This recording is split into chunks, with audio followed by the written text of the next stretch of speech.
You touched upon the social life and being super social as a 9 or 10-year-old. What like how do you even explain what you're going through to all your friends? Like, one day you're in school and then slowly you kind of start phasing out of school and just being at the hospital now all the time because you need to take care of yourself. What was that process like?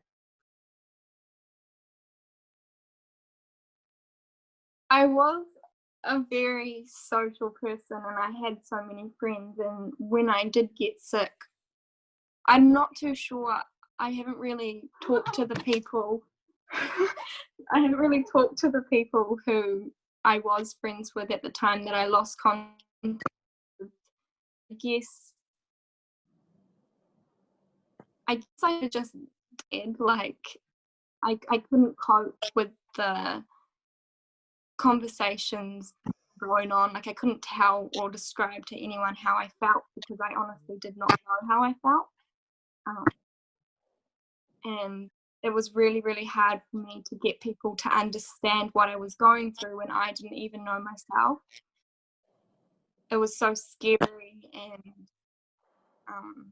I think I became very antisocial and despised people almost because they were living this life that I was living, and that got taken from me.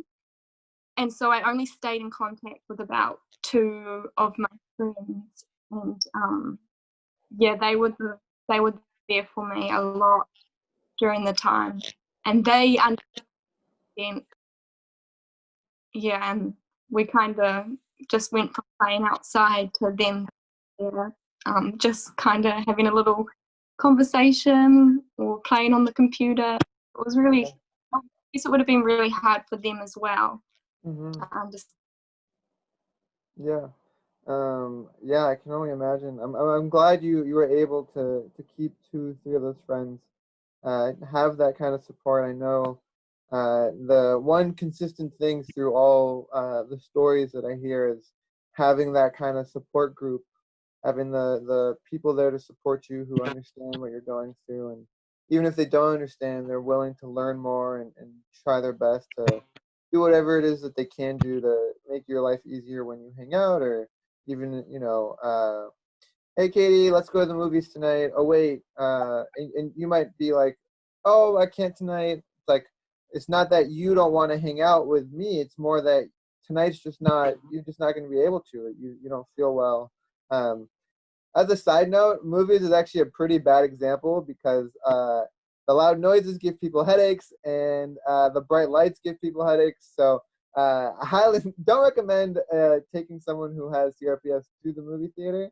But anyway, um, but yeah, it's I'm glad that you had that support and were able to keep those friends along the way.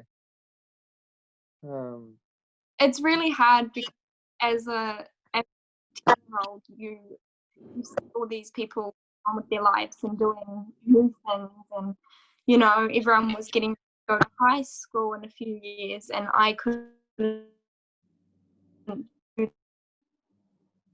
that. I came along, and something that people don't talk about, the life that you kind of have to grieve in a sense, when you're being put through something and that your life is completely changed. It's not just like, oh, you've got a sore leg, or oh, you're like, you're not feeling too well. You literally change as a person, and if that makes sense, like a lot of the time I was very depressed over the fact that I wanted to be doing what everyone else was doing, couldn't, and people wouldn't invite me, and like to the, like, let's just say the movie theater, that people wouldn't invite me because you would have to walk downstairs, and I was in a wheelchair at some stage, where people wouldn't invite me just for those reasons. That's really, really hard to come to the terms with. Come to yeah. terms with it. Yeah. Um, Yeah. There's I'm forgetting the name of the TV show, but I posted about it last year.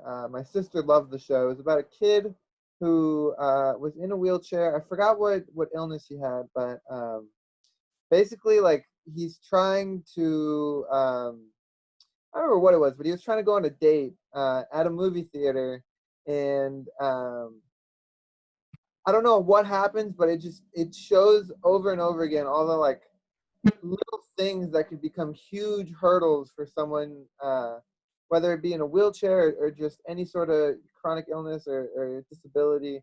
Um, the huge hurdles you have to go through just to get there. And but he like didn't give up and he kept trying and trying. And then when he got there, the person was like, "Oh my God!" Like we could have done anything else. Like this it wouldn't have been a problem. And having friends like that is great. But on the other end of the spectrum is you have people who won't invite you to the movie theater, and that's yeah, I can't even. That's I'm sorry. That must have been so tough. Yeah, and I think the whole spoon theory is a really good way of putting it. Like for I don't want to say a normal person because I am normal, but like for a person An without able these body. extra struggles, yeah, you would use it maybe for like something big. Where for me, brushing my teeth or brushing my hair, that was a spoon. And so by the time I got to a place, I already used up all my spoons and I'd have to go home. So Right.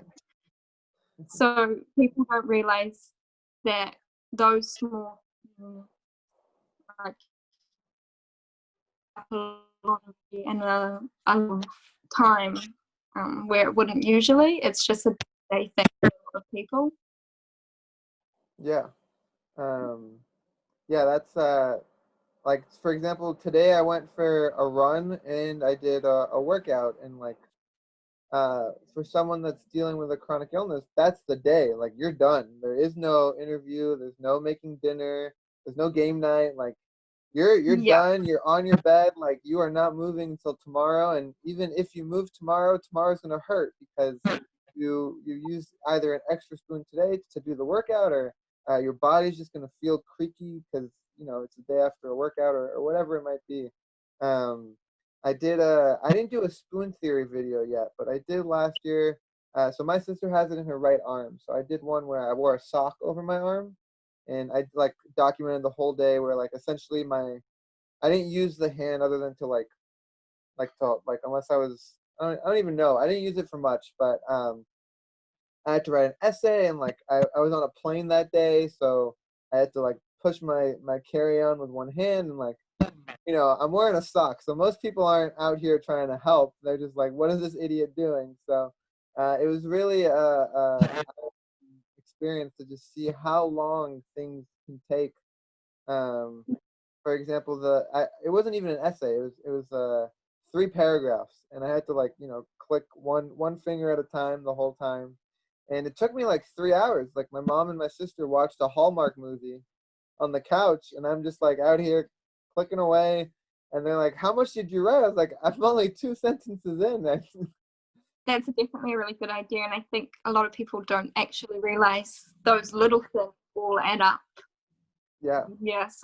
Oh yeah. Yeah. Um, Cool. yeah. My sister does a lot of. I did last year what did I call it? It was every Wednesday I put up a post of something that helped my sister. So like having a like her shoe tie clips instead of having to tie her shoes every day. There's a clip on it, so it's like, all right, that'll save a spoon every day because you don't have to tie your shoes. Or she didn't have to squeeze the toothpaste. She had like one of those dispensers, and so again, you don't have to waste energy on brushing your teeth as much, or whatever it is. Or like you only shower once every couple of days, or whatever it might be. So yeah, Yeah, that's really cool. That's really good to educate people on as well, just to make their lives just a little bit easier. Because yeah, growing up was nothing for me to look right, up to. There was nothing for me. I just felt so alone, and I felt like no one else knew what I was going through. And obviously, social media is huge back then, so there wasn't a lot of places I could turn to. But I do remember seeing like things from America and like the treatment programs that they had for the people in America, and there was just none of that here. And so for me, it was a really bad place for me to turn. But with what you're doing, it's giving people hope, and it's giving people someone to relate to and like to keep fighting for. Yeah. Yeah, thank you. That's the goal was because the early diagnosis was the part that tripped up my sister. 'Cause we're here in America, and it was in so we're from Florida originally, so for her the system wasn't as good as it is in other parts of the country. There aren't that many doctors in South Florida that know about CRPS, and so it took us over 2 years to get a diagnosis. And by then there was, the hand was, her hand is like closed at all times. It doesn't open, and like when you open it, it'll start closing by itself. Um, but yeah, so that like learning that within 6 months, it's such a critical time frame for people to, get treatment or get diagnosed and get a treatment.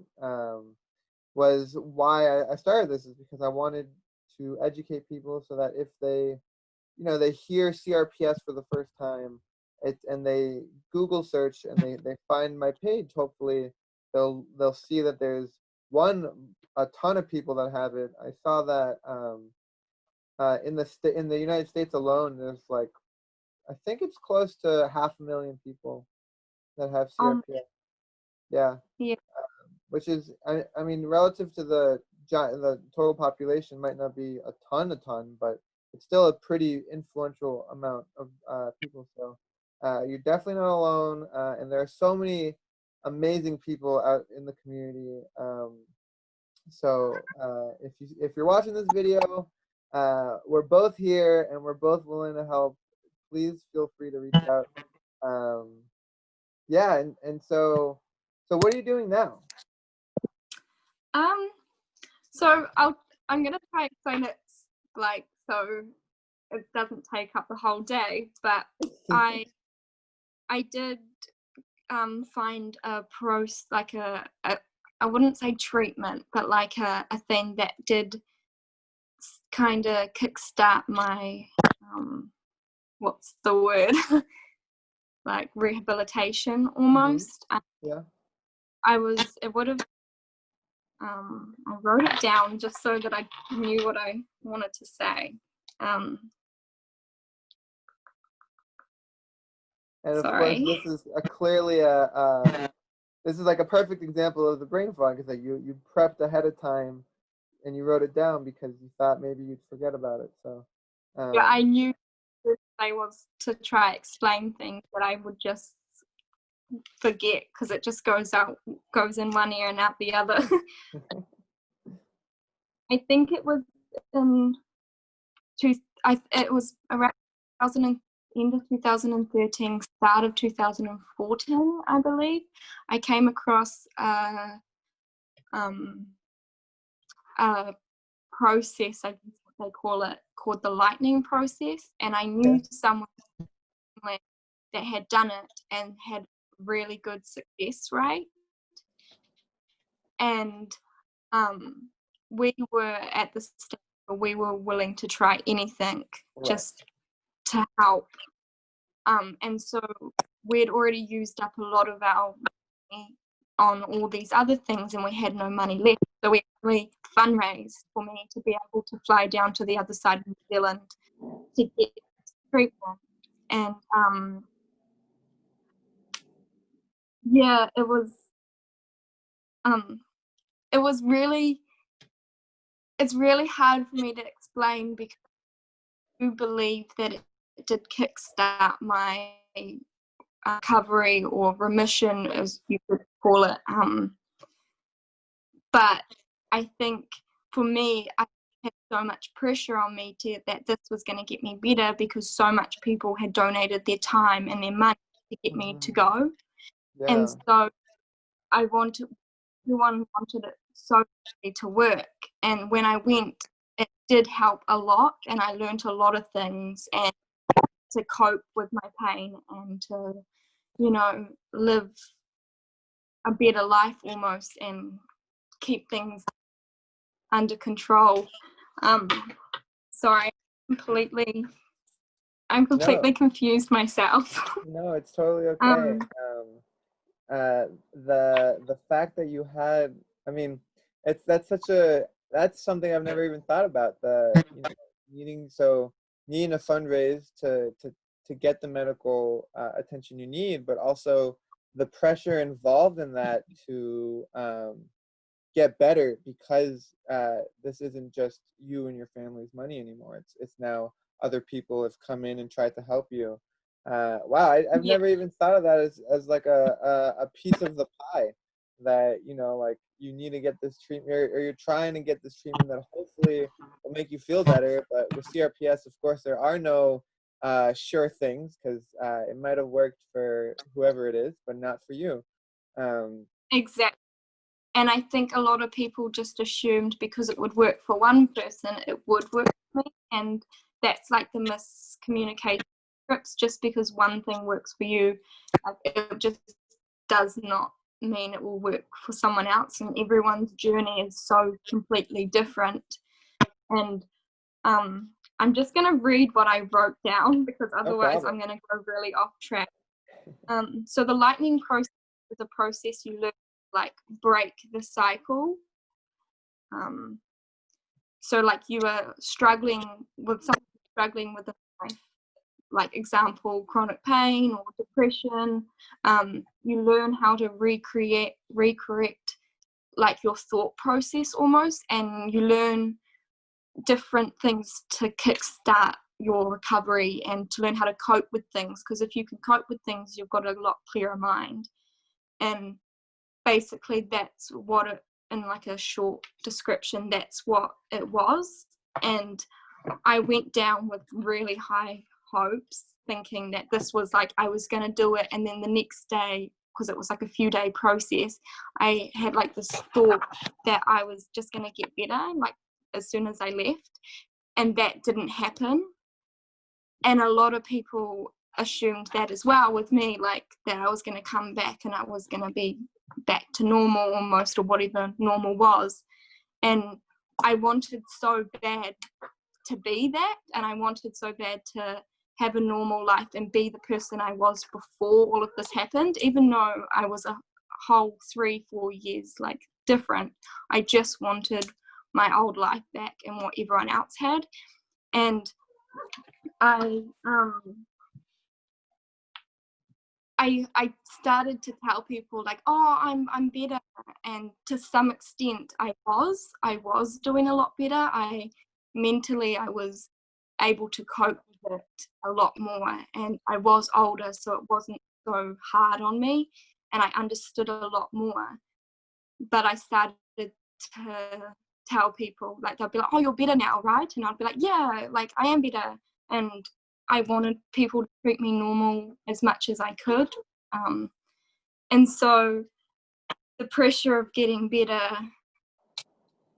I let everything pile up on top of me for about a year and a half.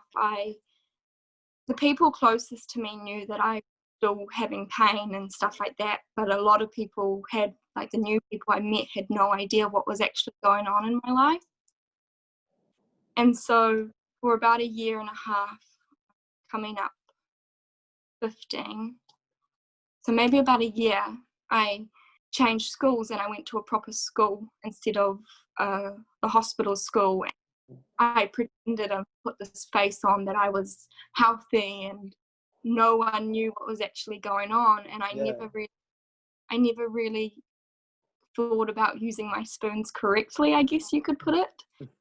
And I got sick, and then my chronic pain decided, oh, well, you're sick, I'm enjoying you type thing, full on.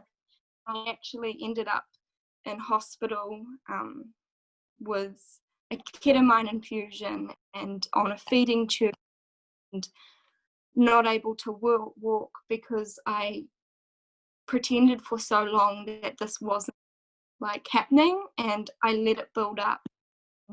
I Wow. ended up developing chronic pain in the stomach. Oh no. Wow. So that was it, kind of all this pretending that I was better all added up. and got so much worse. Yeah, so I'll just Wow.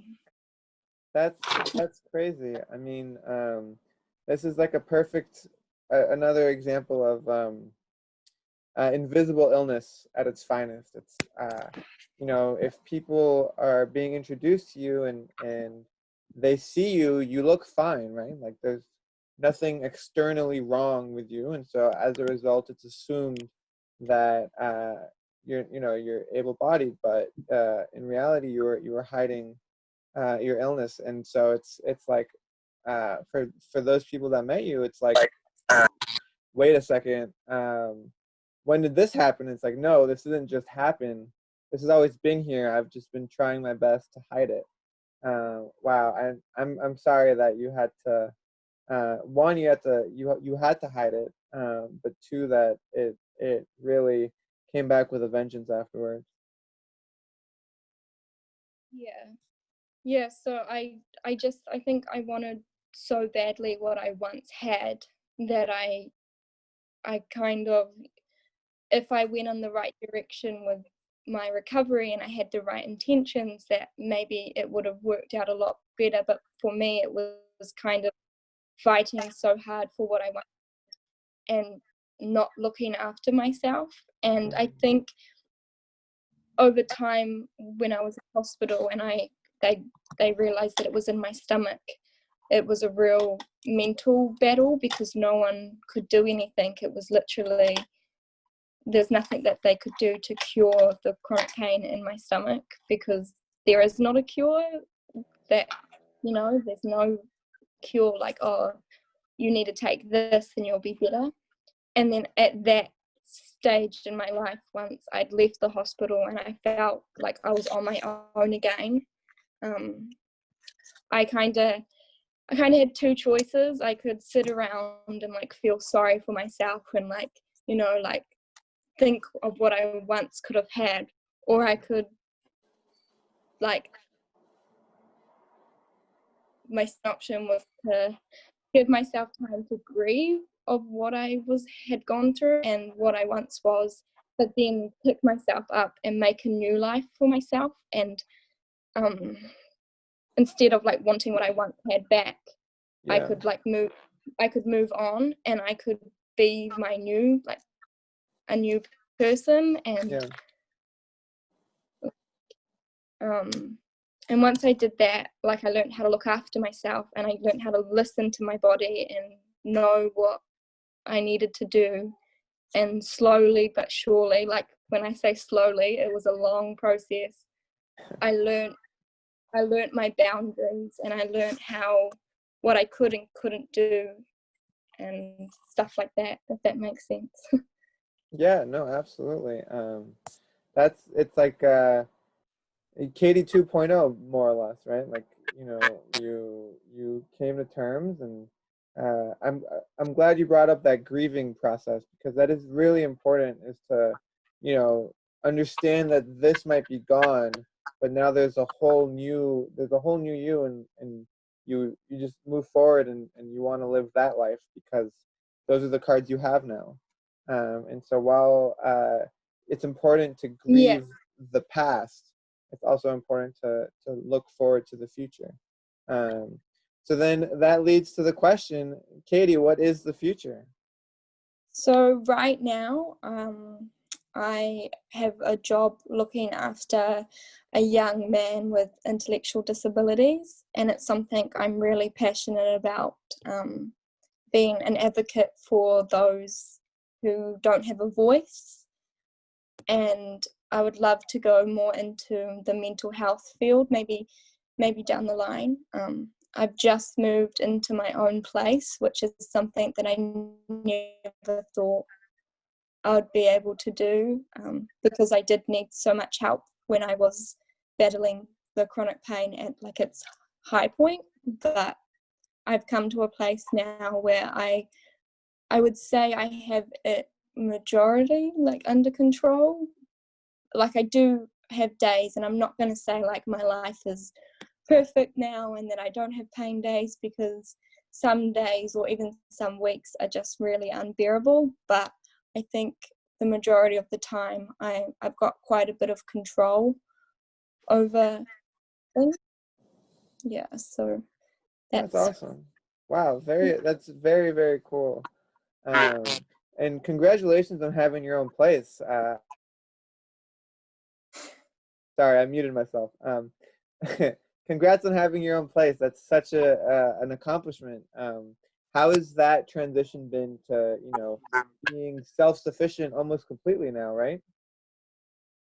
yeah, it it is really it's really good, and it makes me proud of myself for once. Like I can finally say like, oh, I've come to a place where the chronic regional pain syndrome no longer controls me, because for a long period of my life it was.